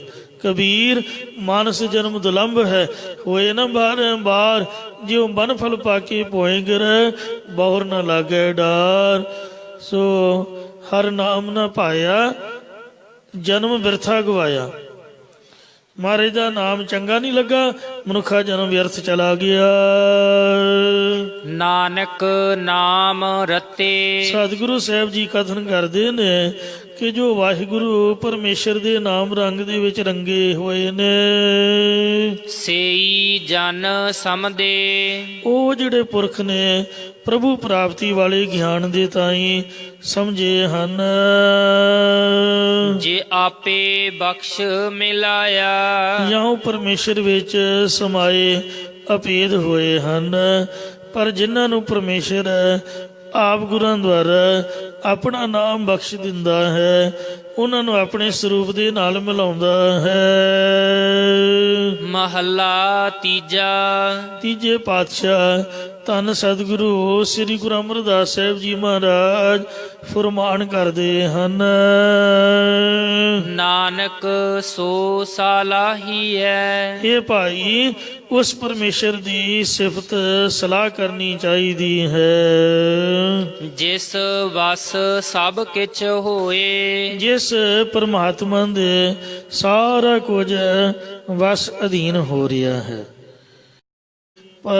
ਤੀਜੇ ਪਾਤਸ਼ਾਹ ਗੁਰੂ ਅਮਰਦਾਸ ਸਾਹਿਬ ਫਰਮਾਉਂਦੇ ਨੇ ਕਿ ਉਸ ਪਰਮੇਸ਼ਰ ਦੀ ਸਿਫਤ ਸਲਾਹ ਕਰੋ ਭਾਈ, ਜਿਸ ਵਸ ਸਭ ਕਿਛ ਹੋਏ। ਜਿਹਦੇ ਅਧੀਨ ਜੀਅ ਜੰਦ ਤੇਰੇ ਧਾਰੇ, ਪ੍ਰਭ ਡੋਰੀ ਹਾਥ ਤੁਮਾਰੇ। ਜੇ ਕਰਾਵੇ ਸੋ ਕਰਨਾ, ਨਾਨਕ ਦਾਸ ਤੇਰੀ ਸਰਨਾ। ਜਿਹਦੇ ਅਧੀਨ ਸਾਰੇ ਜੀਆ ਜੰਤ ਸਾਰੇ ਉਹਦੇ ਦੇ ਵਸ ਦੇ ਵਿੱਚ ਹਨ, ਤੇ ਐਸੇ ਪ੍ਰਭੂ ਦੀ ਸਿਫਤ ਕਰਨੀ ਚਾਹੀਦੀ ਹੈ। ਬਾਦਸ਼ਾਹ ਸਾਹ ਸਭ ਵਸ ਕਰ ਦੀਨੇ। ਜਿਹੜਾ ਉਹਦੀ ਸਿਫਤ ਸਲਾਹ ਕਰਦਾ ਹੈ, ਉਹਦੇ ਵੀ ਵਸ ਵਿੱਚ ਸਭ ਕੁਝ ਕਰ ਦਿੰਦਾ ਹੈ। ਤਿਸੈ ਸਾਰੇ ਬਹੁ ਪ੍ਰਾਣੀ ਹੋ। ਵੇਖੋ ਇੱਥੇ ਮਹਾਰਾਜ ਨੇ ਸਿੱਖਾਂ ਨੂੰ ਨਹੀਂ ਆਖਿਆ ਵੀ ਹੇ ਸਿੱਖੋ, ਕਿਸੇ ਜਾਤ ਨੂੰ ਨਹੀਂ ਆਖਿਆ, ਤੇ ਗੁਰੂ ਜੀ ਨੇ ਸਮੁੱਚੇ ਪ੍ਰਾਣੀਆਂ ਨੂੰ ਉਪਦੇਸ਼ ਦਿੱਤਾ, ਹੇ ਪ੍ਰਾਣਧਾਰੀ ਜੀਵੋ, ਤਿਸ ਵਾਹਿਗੁਰੂ ਨੂੰ ਸੇਵਨਾ ਕਰੋ, ਉਸ ਵਾਹਿਗੁਰੂ ਜੀ ਦਾ ਭਜਨ ਕਰੋ। ਤਿਸ ਬਿਨ ਅਵਰ ਨ ਕੋਏ। ਕਿਉਂਕਿ ਉਹਦੇ ਤੋਂ ਬਗੈਰ ਪਾਪਾਂ ਨੂੰ ਬਖਸ਼ਣ ਵਾਲਾ ਕੋਈ ਹੋਰ ਹੈ ਹੀ ਨਹੀਂ। ਉਹੀ ਪਾਪਾਂ ਨੂੰ ਬਖਸ਼ ਕੇ ਤੇ ਬਖਸ਼ਿਸ਼ਾਂ ਕਰਨੇ ਵਾਲਾ, ਜੋ ਸਰਨ ਆਵੈ ਤਿਸ ਕੰਠ ਲਾਵੈ, ਇਹੋ ਬਿਰਧ ਸੁਆਮੀ ਸੰਦਾ। ਜਿਸ ਪਾਪੀ ਕੋ ਮਿਲੇ ਨ ਢੋਈ, ਸਰਨ ਆਵੈ ਤਾਂ ਨਿਰਮਲ ਹੋਈ। ਗੁਰਮੁਖ ਅੰਤਰ ਮਨ ਵਸੈ। ਜਿਸ ਗੁਰਮੁਖ ਜਨ ਦੇ ਮਨ ਹਿਰਦੇ ਚ ਪਰਮੇਸ਼ਰ ਵਸ ਜਾਂਦਾ ਹੈ, ਸਦਾ ਸਦਾ ਸੁਖ ਹੋਏ। ਉਹਨੂੰ ਹਮੇਸ਼ਾ ਰਹਿਣ ਵਾਲਾ ਆਤਮਿਕ ਆਨੰਦ ਹਮੇਸ਼ਾ ਲਈ ਪ੍ਰਾਪਤ ਹੋ ਜਾਂਦਾ ਹੈ।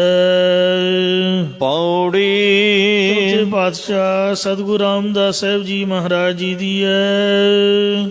ਜਿਨੀ ਗੁਰਮੁਖ ਹਰ ਨਾਮ ਧਨ ਨਾ ਖਟਿਓ। ਜਿਨ੍ਹਾਂ ਪੁਰਖਾਂ ਨੇ ਗੁਰਮੁਖ ਜਨਾਂ ਦੀ ਸੰਗਤ ਕਰਕੇ ਜਾਂ ਮੁਖੀ ਗੁਰਾਂ ਦੁਆਰਾ ਹਰੀ ਪਰਮੇਸ਼ਰ ਦਾ ਨਾਮ ਰੂਪੀ ਧਨ ਨਹੀਂ ਖਟਿਆ, ਇਕੱਤਰ ਨਹੀਂ ਕੀਤਾ, ਸੇ ਦੇਵਾਲੀਏ ਜੁਗ ਮਾਹੇ। ਉਹ ਪੁਰਖ ਇਸ ਕਲਯੁਗ ਦੇ ਸਮੇਂ 'ਚ ਕਰਜ਼ਾਈ ਰਿਣੀ ਹਨ, ਉਹਨਾਂ ਦਾ ਦਿਵਾਲਾ ਨਿਕਲ ਗਿਆ ਹੈ।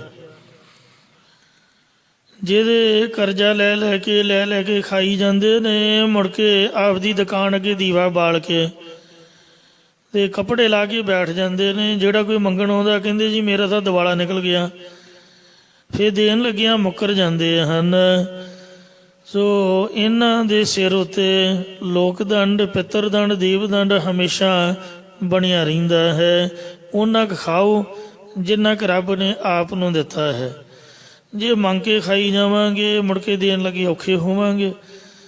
ਤੋ ਇਸ ਲਈ ਕਰਜ਼ਾ ਤਾਂ ਲੱਗਦੀ ਵਾਏ ਲੈਣਾ ਹੀ ਨਹੀਂ ਚਾਹੀਦਾ ਹੈ, ਤੇ ਜੇ ਲਿਆ ਹੈ ਤਾਂ ਅਗਲੇ ਨੂੰ 2 ਰੁਪਈਆ ਵੱਧ ਦਿਓ, ਤਾਂ ਕਿ ਉਹਨੇ ਸਾਡੀ ਲੋੜ ਪੂਰੀ ਕੀਤੀ ਹੈ। ਜਿਹਨੇ ਸਾਡੀ ਜ਼ਰੂਰਤ ਪੂਰੀ ਕੀਤੀ ਹੈ ਉਹਦਾ ਵੀ ਮਨ ਖੁਸ਼ ਹੋਵੇ। ਪਰ ਸੰਸਾਰ ਦੀ ਇਹ ਰੀਤੀ ਹੈ ਕਿ ਲੈਣ ਤੋਂ ਬਾਅਦ ਫਿਰ ਉਹ ਝਗੜਾ ਕਰਕੇ ਬੈਠ ਜਾਂਦੇ ਨੇ ਕਿ ਕੋਈ ਮੰਗੇ ਨਾ। ਤਾਂ ਇਸ ਵਾਸਤੇ ਉਹ ਪੁਰਸ਼ ਦੀਵਾਲੀਆਂ ਦੀ ਤਰ੍ਹਾਂ, ਕਰਜ਼ਾਈਆਂ ਦੀ ਤਰ੍ਹਾਂ ਜਿਹੜੇ ਨਾਮ ਤੁਹਾਨੂੰ ਨਹੀਂ ਖੱਟਦੇ, ਉਹਨਾਂ ਦਾ ਸਮਝ ਲਓ ਦਿਵਾਲਾ ਨਿਕਲ ਗਿਆ ਹੈ। ਉਹ ਸਭ ਦੁਨੀਆ ਦੇ ਮੰਗਤੇ ਹਨ, ਲੋਕ ਪਰਲੋਕ ਦੇ ਵਿੱਚ ਉਹ ਦੰਡ ਸਹਾਰਨਗੇ। ਓਏ ਮੰਗਦੇ ਫਿਰ ਹੈ ਸਭ ਜਗਤ ਮਹਿ। ਜਿਵੇਂ ਕਈਆਂ ਦਾ ਸੁਭਾਅ ਹੀ ਹੁੰਦਾ ਹੈ ਮੰਗਣਾ, ਤੇ ਆਪ ਦਾ ਸਾਂਭ ਕੇ ਨਹੀਂ ਰੱਖਣਾ। ਜਦੋਂ ਉਹਨਾਂ ਨੂੰ ਲੁਟਾ ਦੇਣਾ, ਖੇ ਖਰਾਬ ਕਰਕੇ ਤੇ ਮੁੜ ਕੇ ਮੰਗਣ ਚੜ੍ਹ ਜਾਣਾ। ਤੋ ਇੰਜ ਜਿਹੜੇ ਆਪ ਨਾਮ ਤਾਂ ਜਪਦੇ ਨਹੀਂ ਤੇ ਮੁੜ ਕੇ ਜਾਦੂ ਟੂਣਿਆਂ ਵਾਲਿਆਂ ਦੇ ਦੁਆਲੇ ਦੁਆਲੇ ਤੁਰੇ ਫਿਰਦੇ ਨੇ, ਕਦੀ ਕਿਸੇ ਕਬਰ ਦੇ, ਕਦੀ ਕਿਸੇ ਪੀਰ ਕੋਲ, ਕਦੀ ਕਿਸੇ ਕੋਲ ਪੁੱਛ ਪਵਾ, ਕਿਸੇ ਇੱਕ ਪੰਡਤ ਨੂੰ ਜਾ ਕੇ ਤੇ ਪੁੱਛਣਾ ਕਰੋ। ਇਉਂ ਸਾਰੇ ਜਗਤ 'ਚ ਉਹ ਮੰਗਦੇ ਫਿਰਦੇ ਰਹਿੰਦੇ ਹਨ, ਪਰ ਕਿਤੇ ਵੀ ਉਹਨਾਂ ਨੂੰ ਤ੍ਰਿਪਤੀ ਨਹੀਂ ਆਉਂਦੀ ਹੈ। ਕੋਈ ਮੋਹਿ ਥੋਕਨ ਤਨ ਕਉ ਪਾਹੇ। ਉਹਨਾਂ ਦੇ ਮੂੰਹ ਤੇ ਕੋਈ ਥੁੱਕ ਵੀ ਨਹੀਂ ਪਾਉਂਦਾ। ਭਾਵ ਜੋ ਦੂਜੇ ਦੇ ਆਪਣੇ ਮੂੰਹ 'ਚ ਖਾਣ ਲਈ ਪਾਇਆ ਹੋਇਆ ਪਦਾਰਥ ਹੁੰਦਾ, ਉਸ ਥੁੱਕ ਵਾਲੇ ਪਦਾਰਥ ਨੂੰ ਦੇਣ ਲਈ ਵੀ ਕੋਈ ਤਿਆਗ ਨਹੀਂ ਹੁੰਦਾ, ਕੋਈ ਤਿਆਰ ਨਹੀਂ ਹੁੰਦਾ। ਜਾਂ ਉਹਨਾਂ ਦੀ ਤਰਫ ਮੁੱਖ ਕਰਕੇ ਥੁੱਕਣਾ ਵੀ ਨਹੀਂ ਪਾਉਂਦਾ। ਕੋਈ ਦੇਵੀ ਦੇਵਤਾ ਉਹਨਾਂ ਦੇ ਮੂੰਹ 'ਚ ਕੋਈ ਪਦਾਰਥ ਰੂਪ ਥੁੱਕਣਾ ਵੀ ਨਹੀਂ ਪਾਉਂਦਾ ਹੈ। ਇਹ ਜੋ ਚੌਥੇ ਪਾਤਸ਼ਾਹ ਦੀ ਵਾਰ ਹੈ। ਤੇ ਜਿਹੜੇ ਗੋਂਦਵਾਲ ਸਾਹਿਬ ਦੇ ਮਰਵਾਏ ਸੀਗੇ, ਗੋਂਦੇ ਖੱਤਰੀ ਦੇ ਜੋ ਬਾਲ ਬੱਚੇ ਸੀ, ਉਹ ਬੇਮੁਖ ਹੋ ਗਏ ਸੀ ਗੁਰੂ ਅਮਰਦਾਸ ਮਹਾਰਾਜ ਜੀ ਤੋਂ, ਤੇ ਗੁਰੂ ਘਰ ਦੇ ਨਾਲ ਉਹ ਵੈਰ ਕਰਦੇ ਸੀਗੇ। ਇਸ ਕਰਕੇ ਸਤਿਗੁਰੂ ਅਮਰਦਾਸ ਮਹਾਰਾਜ ਜੀ ਨੇ ਖਾਸ ਕਰਕੇ ਉਹਨਾਂ ਦੀ ਬਾਬਤ ਲਿਖਿਆ ਹੈ, ਜਿਹੜੇ ਗੁਰੂ ਘਰ ਨਾਲ ਵੈਰ ਕਰਦੇ, ਆਪ ਨਾਮ ਜਪਦੇ ਨਹੀਂ ਤੇ ਚਾਹੁੰਦੇ ਵੀ ਗੁਰਦੁਆਰੇ ਦੀ ਜੋ ਗੋਲਕ ਚੜ੍ਹਤ ਚੜਾਵਾ, ਇਹ ਗੁਰੂ ਸਾਹਿਬ ਦੀ ਪੂਜਾ ਹੈ, ਸਾਡੇ ਘਰ ਆ ਜਾਵੇ। ਇੰਜ ਉਹਨਾਂ ਦੇ ਪੱਲੇ ਕੁਛ ਵੀ ਨਹੀਂ ਪਿਆ। ਪਰਾਈ ਬਖੀਲੇ ਕਰਹਿ ਆਪਣੀ ਪਰਤੀਤ ਖੋਵਣ। ਉਹ ਜਾ ਕੇ ਅਕਬਰ ਦੇ ਕੋਲ ਸ਼ਿਕਾਇਤਾਂ ਲਾਉਂਦੇ ਸਨ। ਐਸੇ ਮਨਮੁਖ ਪੁਰਖ ਬੇਗਾਨਿਆਂ ਦੇ ਨਾਲ ਈਰਖਾ ਕਰਦੇ ਰਹਿੰਦੇ, ਭਾਵ ਸਤਿਗੁਰੂ ਅਮਰਦਾਸ ਜੀ ਦੇ ਘਰ ਨਾਲ ਈਰਖਾ ਕਰਦੇ, ਜਾਂ ਪਰਾਇਆਂ ਨਾਲ ਚੁਗਲੀ ਕਰਦੇ ਰਹਿੰਦੇ, ਜਾਂ ਪਰਾਏ ਦੇ ਗੁਣਾਂ ਨੂੰ ਛੁਪਾਉਣ ਲਈ ਸੋਮਤਾਈ ਕਰਦੇ ਰਹਿੰਦੇ ਹਨ। ਇਸ ਕਰਕੇ ਆਪ ਦੀ ਪ੍ਰਤੀਤੀ ਭਰੋਸੇਤਾਈ ਗਵਾ ਲੈਂਦੇ ਨੇ। ਸਗਵਾ ਪਿਆ ਪਲਖਾਹੇ। ਸਗਵਾ ਉਲਟਾ ਆਪਣੇ ਆਪ ਨੂੰ ਵੀ ਮੂਰਖ ਨਿੰਦਕ ਜਣਾਉਂਦੇ ਹਨ। ਮੂਰਖਾਂ ਦਾ ਹੀ ਕੰਮ ਹੁੰਦਾ ਹੈ ਕਿ ਆਪ ਦੇ ਪੱਲੇ ਤਾਂ ਕੱਖ ਹੈ ਨਹੀਂ ਤੇ ਦੂਜਿਆਂ ਵੱਲ ਵੇਖਦੇ ਰਹਿਣਾ ਜਾਂ ਦੂਜਿਆਂ ਦੀ ਚੁਗਲੀ ਕਰਦੇ ਰਹਿਣਾ ਹੈ। ਇਸ ਲਈ ਇਹ ਮਨਮੁਖਤਾਈ ਵਾਲੇ ਕਰਮ ਕਰਦੇ। ਜੈਸਾ ਧਨ ਕਾਰਨ ਚੁਗਲੀ ਕਰਹਿ। ਜਿਹੜਾ ਕੋਈ ਇਨਸਾਨ ਚਾਹੁੰਦਾ ਹੈ ਕਿ ਮੈਂ ਦੂਸਰੇ ਦੇ ਪੈਰ ਖਿੱਚ ਕੇ ਉਹਨੂੰ ਡੇ ਕੇ ਆਪ ਖੜਾ ਹੋ ਜਾਵਾਂ, ਉਹ ਸਾਰੀ ਜ਼ਿੰਦਗੀ ਕਾਮਯਾਬ ਨਹੀਂ ਹੋ ਸਕਦਾ। ਜੋ ਆਪਣੇ ਪੈਰਾਂ 'ਤੇ ਖੜਾ ਹੋਣ ਦੀ ਕੋਸ਼ਿਸ਼ ਕਰਦਾ, ਉਹੀ ਖੜ ਸਕਦਾ ਹੈ। ਜਿਸ ਪ੍ਰਤੱਖ ਧਨ ਵਾਸਤੇ ਜਾਂ ਹਰੀ ਨਾਮ ਰੂਪੀ ਧਨ ਕਾਰਨ ਵਾਸਤੇ ਪਿੱਠ ਪਿੱਛੇ ਬੁਰਿਆਈ ਕਰਦੇ ਹਨ, ਉਹ ਪ੍ਰਤੱਖ ਧਨ ਜਾਂ ਜੋ ਨਾਮ ਰੂਪੀ ਧਨ ਚੁਗਲੀ ਜਾਂ ਈਰਖਾ ਕਰਕੇ। ਸੋ ਧਨ ਚੁਗਲੀ ਹੱਥ ਨਾ ਆਵੈ। ਉਹ ਹੱਥ ਵਿੱਚ ਨਹੀਂ ਆਉਂਦਾ, ਭਾਵ ਅੰਤःਕਰਨ ਵੀ ਹੱਥ ਵਿੱਚ ਪ੍ਰਗਟ ਨਹੀਂ ਹੁੰਦਾ ਹੈ। ਓਏ ਭਾਵੈ ਤਿੱਥੈ ਜਾਹੇ। ਉਹ ਭਾਵੇਂ ਜਿੱਥੇ ਵੀ ਜਾਉਣ, ਉੱਥੇ ਭਾਵੇਂ ਚਲੇ ਜਾਣ, ਉਹਨਾਂ ਦੇ ਪੱਲੇ ਕੱਖ ਵੀ ਨਹੀਂ ਪੈਂਦਾ ਹੈ। ਜਿਵੇਂ ਪ੍ਰਿਥੀਆ ਸਾਰੀ ਉਮਰ ਰੋਂਦਾ ਹੀ ਮਰ ਗਿਆ, ਕੱਖ ਪੱਲੇ ਨਹੀਂ ਪਿਆ। ਤੇ ਬਾਅਦ ਦੇ ਵਿੱਚ ਮਿਹਰਬਾਨ ਨੇ ਵੀ ਸਾਰਾ ਜ਼ੋਰ ਲਾ ਲਿਆ, ਪਰ ਉਹਦਾ ਵੀ ਕੁਛ ਨਹੀਂ ਬਣਿਆ। ਫਿਰ ਰਾਮ ਰਾਏ ਜ਼ੋਰ ਲਾ ਕੇ ਹੰਭ ਗਿਆ। ਆਪਦੇ ਪਿਤਾ ਦੇ ਕੋਲੋਂ, ਸਕੇ ਭਰਾ ਦੇ ਕੋਲੋਂ ਕੁਛ ਪੱਲੇ ਨਹੀਂ ਪਿਆ, ਤੇ ਸਾਰੀ ਉਮਰ ਇਸ ਤਰ੍ਹਾਂ ਹੀ ਤੁਰ ਗਿਆ, ਤਰਲੇ ਮਾਰਦਾ ਹੋਇਆ। ਭਾਵੇਂ ਦੁਨਿਆਵੀ ਸਭ ਕੁਝ ਉਹਦੇ ਕੋਲ ਸੀਗਾ, ਔਰੰਗਜ਼ੇਬ ਦਾ ਦਿੱਤਾ ਹੋਇਆ ਧਨ, ਗੁਰੂ ਜੀ ਦੀਆਂ ਦਿੱਤੀਆਂ ਰਿਧੀਆਂ ਸਿੱਧੀਆਂ, ਪਰ ਉਹਨੂੰ ਸ਼ਾਂਤੀ ਨਹੀਂ ਆਈ ਸਾਰੀ ਉਮਰ। ਇਹ ਪੈਸੇ ਨਾਲ ਨਹੀਂ ਹੁੰਦੀ ਹੈ, ਸ਼ਕਤੀਆਂ ਨਾਲ ਨਹੀਂ ਹੁੰਦੀ, ਇਹ ਤਾਂ ਮਹਾਰਾਜ ਦੇ ਨਾਮ ਨਾਲ, ਗੁਰੂ ਸਾਹਿਬ ਦੀ ਕਿਰਪਾ ਨਾਲ ਆਉਂਦੀ ਹੈ। ਨਿਸ਼ਕਾਮਤਾ ਦੇ ਨਾਲ ਮਨ ਸ਼ਾਂਤ ਹੁੰਦਾ ਹੈ। ਜਦ ਕਿਸੇ ਦਾ ਵਿਗਾੜੀ ਜਾਣਾ ਜਾਂ ਵਿਗਾੜਨ ਬਾਰੇ ਸੋਚੀ ਜਾਣਾ, ਉਹ ਬੰਦਾ ਕਿਵੇਂ ਸੁੱਖ ਦੀ ਨੀਂਦੇ ਸੌਂ ਸਕੇਗਾ। ਫਿਰ ਸਤਿਗੁਰ ਕਲਗੀਧਰ ਮਹਾਰਾਜ ਦੇ ਚਰਨੀ ਪਿਆ ਸੀ, ਰੋ ਕੇ ਕਲਪ ਕੇ ਵੀ ਮਹਾਰਾਜ ਇਹ ਬੰਦੇ ਮੇਰੇ ਆਖੇ ਨਹੀਂ ਲੱਗਦੇ, ਆ ਜਿਹੜੇ ਮਸੰਦ ਮਸੁੰਦ ਨੇ। ਤੇ ਗੁਰੂ ਸਾਹਿਬ ਦੇ ਚਰਨੀ ਪਿਆ। ਫਿਰ ਮਹਾਰਾਜ ਨੇ ਉਹਨੂੰ ਬਖਸ਼ ਲਿਆ ਸੀ, ਪਰ ਕਹਿੰਦੇ ਵੀ ਤੇਰੀ ਸੰਗਤ ਨੂੰ ਨਹੀਂ ਬਖਸ਼ਣਾ, ਤੇਰੀ ਸੰਗਤ ਭੂਤਨੀ ਹੈ। ਉਹ ਤਾਂ ਬੇੜੀ ਵਿੱਚ ਗੁਰੂ ਜੀ ਦੇ ਸਨਮੁਖ ਹੋ ਗਿਆ, ਤੇ ਨਾਲ ਦੇ ਮਸੰਦਾਂ ਨੇ ਮੂੰਹ ਘੁਮਾ ਲਿਆ। ਮਹਾਰਾਜ ਕਹਿੰਦੇ ਭੂਤਨਿਆਂ ਨੂੰ ਨਹੀਂ ਬਖਸ਼ਣਾ।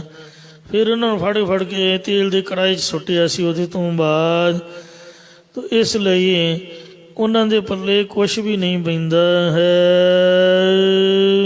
ਸੋ ਗੁਰਮੁਖਾ ਸੇਵਕ ਪਾਏ, ਹਰ ਧਨ ਮਿਲੈ। ਜੋ ਗੁਰਮੁਖ ਜਨਾਂ ਦੇ ਹਿਰਦੇ ਦੇ ਵਿੱਚ ਵਾਹਿਗੁਰੂ ਜੀ ਦਾ ਨਾਮ ਹੈ, ਐਸੇ ਗੁਰਮੁਖ ਉਹਨਾਂ ਦੇ ਅੱਗੇ ਦਾਸਾ ਭਾਵਨਾ ਧਾਰਨ ਕਰਕੇ ਜੇ ਸੇਵਾ ਕਰੀਏ, ਜਾਂ ਗੁਰਮੁਖ ਨਾਮ ਹੈ ਮੁਖੀ ਗੁਰਾਂ ਦੁਆਰਾ ਪਰਮੇਸ਼ਰ ਦਾ ਨਾਮ ਰੂਪੀ ਧਨ ਪ੍ਰਾਪਤ ਹੁੰਦਾ ਉਹਨਾਂ ਨੂੰ ਹੈ ਜਿਹੜੇ ਭਾਵਨਾ ਦੇ ਨਾਲ ਸੇਵਾ ਕਰਦੇ ਹਨ। ਤਿੱਥੋਂ ਕਰਮਹੀਣ ਲੈ ਨਾ ਸਕਹਿ। ਪਰ ਗੁਰੂ ਘਰ ਦੇ ਵਿੱਚੋਂ ਵੀ ਜਿਹੜੇ ਕਰਮਾਂ ਤੋਂ ਸਖਣੇ ਨੇ, ਨਿਸ਼ਕਾਮ ਕਰਮਾਂ ਤੋਂ ਰਹਿਤ, ਉਹ ਮਨਮੁਖ ਪੁਰਖ ਹੱਸ ਖੇਡ ਕੇ ਇੱਧਰ ਉੱਧਰ ਤੁਰ ਫਿਰ ਕੇ ਟਾਈਮ ਟਪਾ ਕੇ ਨਿੰਦਿਆ ਚੁਗਲੀ ਕਰਕੇ ਗੱਲਾਂ ਮਾਰ ਕੇ ਤੇ ਆਪਦੇ ਘਰ ਨੂੰ ਖਾਲੀ ਹੱਥੀਂ ਤੁਰ ਜਾਂਦੇ ਨੇ, ਨਾਮ ਰੂਪੀ ਧਨ ਪ੍ਰਾਪਤ ਨਹੀਂ ਕਰ ਸਕਦੇ। ਹੋਰ ਥੈ ਦੇਸ ਦੇਸਾਂਤਰ, ਜਿਹਨੂੰ ਗੁਰਦੁਆਰਿਓਂ ਨਹੀਂ ਕੁਛ ਮਿਲਿਆ, ਉਹ ਜਿੱਥੇ ਮਰਜ਼ੀ ਭੱਜ ਦੌੜ ਕਰ ਲਏ, ਕਿਸੇ ਥਾਵਾਂ 'ਚ ਦੇਸ਼ਾਂ ਪ੍ਰਦੇਸ਼ਾਂ, ਮਾਝਾ ਮਾਲਵਾ ਦੁਆਬਾ ਆਦਿਕ ਦੇਸ਼ ਤੇ ਦੇਸ਼ਾਂਤਰ, ਦਸੇ ਦਿਸ਼ਾਵਾਂ ਦੇ ਵਿੱਚੋਂ, ਤੇ ਭਾਵੇਂ ਅੱਜ ਕੱਲ੍ਹ ਵਿਦੇਸ਼ ਕਨੇਡਾ ਅਮਰੀਕਾ ਇੰਗਲੈਂਡ ਕਿੱਥੇ ਮਰਜ਼ੀ ਤੁਰ ਜਾਏ, ਸੰਗਤ ਤੋਂ ਬਗੈਰ, ਗੁਰੂ ਜੀ ਤੋਂ ਬਗੈਰ ਉਹ ਕੀ ਪਾ ਸਕਦਾ ਹੈ। ਜਾਂ ਯਮ ਨੇ ਮਾਦਕ ਸਾਧਨਾ ਰੂਪੀ ਦੇਸ਼ ਤੇ ਪ੍ਰਮਾਣ ਗਤ ਭਰਮੇ ਗਤ ਆਦਿਕ ਬਿਰਤੀਆਂ ਰੂਪ ਦਿਸ਼ਾਵਾਂ ਜੋ ਕਿਤੋਂ ਵੀ ਗੁਰਾਂ ਤੋਂ ਬਗੈਰ ਹਰ ਧਨ ਨਾਹੇ, ਹਰੀ ਨਾਮ ਰੂਪੀ ਧਨ ਮਿਲਦਾ ਨਹੀਂ ਹੈ। ਜਿਹੜੀ ਨਾਮ ਦੀ ਕਰੰਸੀ ਹੈ, ਉਹ ਗੁਰਦੁਆਰੇ ਵਿੱਚੋਂ ਹੀ ਤੁਹਾਨੂੰ ਪ੍ਰਾਪਤ ਹੋਏਗੀ। ਹਰੇਕ ਦੇਸ਼ ਦੀ ਆਪੋ ਆਪਣੀ ਵੱਖੋ ਵੱਖਰੀ ਕਰੰਸੀ ਹੈ, ਤੇ ਜਿਸ ਦੇਸ਼ ਵਿੱਚ ਜਾਓ ਉਸ ਦੇਸ਼ ਦੀ ਕਰੰਸੀ ਹੀ ਉੱਥੇ ਖਰਚੇ ਪਾਣੀ ਲਈ ਆਪਾਂ ਵਰਤ ਸਕਦੇ ਹਾਂ, ਚੱਲਦੀ ਹੈ। ਇਉਂ ਗੁਰੂ ਘਰ ਦੇ ਵਿੱਚ ਵਾਹਿਗੁਰੂ ਜੀ ਦੇ ਨਾਮ ਦੀ ਕਰੰਸੀ ਹੈ। ਉੱਚੀ ਬੋਲ ਕੇ ਇੱਕ ਵਾਰ ਆਪ ਜੀ ਕਹਿ ਦਿਓ, ਸਤਿਨਾਮ ਸ੍ਰੀ ਵਾਹਿਗੁਰੂ। ਇਹ 1 ਰੁਪਈਆ ਛਪ ਗਿਆ। ਇੱਕ ਸਾਹਾ ਤੁਧ ਧਿਆਈ ਦਾ, ਵਾਹਿਗੁਰੂ ਵਾਹਿਗੁਰੂ ਵਾਹਿਗੁਰੂ ਵਾਹਿਗੁਰੂ, ਇਹ 5 ਦਾ ਨੋਟ ਛਪ ਗਿਆ। ਵਾਹਿਗੁਰੂ ਵਾਹਿਗੁਰੂ ਵਾਹਿਗੁਰੂ ਵਾਹਿਗੁਰੂ ਵਾਹਿਗੁਰੂ ਵਾਹਿਗੁਰੂ ਵਾਹਿਗੁਰੂ ਵਾਹਿਗੁਰੂ ਵਾਹਿਗੁਰੂ ਵਾਹਿਗੁਰੂ, ਇਹ 10 ਦਾ ਨੋਟ ਬਣ ਗਿਆ। ਇੱਕ ਸਾਹ ਦੇ ਵਿੱਚ ਜਿੰਨੀ ਵਾਰ ਵਾਹਿਗੁਰੂ ਕਿਹਾ ਓਨੀ ਕੀਮਤ ਬਣ ਗਈ ਸਾਹ ਦੀ। ਤੇ ਜਾਂ ਜੋ ਸੰਤ ਮਹਾਤਮਾ ਨੇ ਆਪੋ ਆਪਣਾ ਮਤ ਹੈ, ਉਹ ਇੱਕ ਸਾਹ ਦੇ ਵਿੱਚ ਇੱਕ ਵਾਰੀ ਵਾਹਿਗੁਰੂ ਕਹਿੰਦੇ ਨੇ, ਮਤਲਬ ਗੱਲ ਤਾਂ ਸ਼ਰਧਾ ਦੀ ਆ। ਇੱਕ ਵਾਰ ਵੀ ਵਾਹਿਗੁਰੂ ਕਹਿਣ ਦੇ ਨਾਲ ਤੇ ਭਾਵੇਂ ਲੱਖ ਰੁਪਈਆ ਵੀ ਸਾਹਮਣੇ ਰੱਖ ਲਓ ਵੀ ਥੋੜ੍ਹਾ ਹੈ, ਕਹਿੰਦੇ ਜੈਸੇ 68 ਤੀਰਥ ਪਰਸ ਕੀਓ, ਜੁਗ ਚਾਰ ਚਰਿਓ ਕੈਲਾਸ਼ ਰਹਿਓ। जैसे कोट बरस तब उर्दमुखी, बैसंतर में तन दाह दयो। जैसे लाख बार कुरुक्षेत्र में, असमेत जग अभंग ठयो। पुनि अमृत नाम शेषति, जिन एक बार श्री वाहिगुरु कहो। एक बार फिर कह दो जी सतनाम श्री वाहिगुरु। सानू नहीं इन्ना फल मिलना पहली बार, क्योंकि मन टिकदा नहीं है। तो हौली हौली एक बार कहण दी ताकत ਉਹਦਾ ਬਲ ਬਣਾਉਣਾ ਪੈਣਾ। ਉਹ ਬਾਰ-ਬਾਰ ਕਹਿ ਕੇ ਹੀ ਬਿਰਤੀ ਦਾ ਟਿਕਾਓ ਬਣਨਾ ਹੈ। ਇਹ ਮਨ ਹਰ ਜੀ ਧਿਆਏ ਤੋਂ ਇੱਕ ਮਨ ਇੱਕ ਚਿਤ ਭਾਏ। ਹਰ ਕੀਆਂ ਸਦਾ ਸਦਾ ਵਡਿਆਈਆਂ, ਦੇ ਨਾ ਪਛੋਤਾਏ। ਇਹ ਨਾਮ ਦਾ ਧਨ ਹੈ। ਸੋ ਗੁਰੂ ਘਰ ਦੇ ਵਿੱਚੋਂ ਇਹ ਵਾਹਿਗੁਰੂ ਨਾਮ ਦੀ ਕਰੰਸੀ ਪ੍ਰਾਪਤ ਹੁੰਦੀ, ਜਿਹੜੀ ਫਿਰ ਇਸ ਲੋਕ ਵਿੱਚ ਵੀ ਤੇ ਪਰਲੋਕ ਵਿੱਚ ਵੀ ਸਹਾਇਤਾ ਕਰਦੀ। ਜੈ ਮਾਤ ਪਿਤਾ ਸੁਤ ਮੀਤ ਨ ਭਾਈ, ਮਨੂਹ ਨਾਮ ਤੇਰਾ ਸੰਗ ਸਹਾਈ। ਜੈ ਮਹਾ ਭਿਆਨ ਦੂਤ ਜਮ ਦਲੈ, ਤੈ ਕੇਵਲ ਨਾਮ ਸੰਗ ਤੇਰਾ ਚੱਲੈ। ਜੈ ਮੁਸ਼ਕਿਲ ਹੋਵੇ ਤ ਭਾਰੀ, ਹਰ ਕੋ ਨਾਮ ਖਿਨ ਮਾਹੀ ਉਧਾਰੀ। ਅਨਕ ਪੁਨੈ ਚਰਨ ਕਰਤ ਨਹੀਂ ਤਰੈ, ਹਰ ਕੋ ਨਾਮ ਕੋਟ ਪਾਪ ਹਰੈ।